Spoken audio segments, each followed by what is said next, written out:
So guys நம்ம top 85 பொசிஷனில் Tamil player ரீஜனில் ஸ்டே பண்ணிகிட்டு இருக்கோம். இன்னும் இப்படிலாம் ஆட்கள் இருக்காங்களா? அப்படின்னாச்சு ப்ரோன்னு கேட்டிங்கன்னா வேற ஒன்றும் இல்லைங்க. அப்படியே கில் அடிச்சுட்டு மேலே வந்திருப்போம். இங்கேயும் நீ இருந்திருப்பான். அவனே அடிக்க பார்த்துருப்போம். அவன் என்னன்னா உட்காந்து எழும்பியிருப்பாங்க.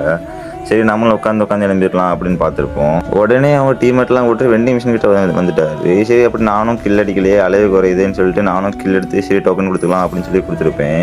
அது பாருங்கள், இதுக்கப்புறம் என்ன நடக்கும்னு வீடியோ ஃபுல்லாக பாருங்கள், ஸ்கிப் பண்ணாமல். நல்ல மனசை நீங்களே பாருங்கள். நானும் ஒரு கில் அடிச்சுட்டு இடத்த காலி பண்ணலான்னு பார்த்தா சரி அவங்க கில் தரேன்னு சொல்லிட்டு வந்து நின்னாங்க. சரி வந்து கில் தராங்களே, சரி நம்ம கில் எடுத்துக்கலாம், டேமேஜ் எடுத்துக்கலாம், மேட்ச் கொஞ்சம் ஈஸியாக இருக்கும்னு சொல்லிட்டு நானும் கில் எடுத்துகிட்டு இருந்தேன்.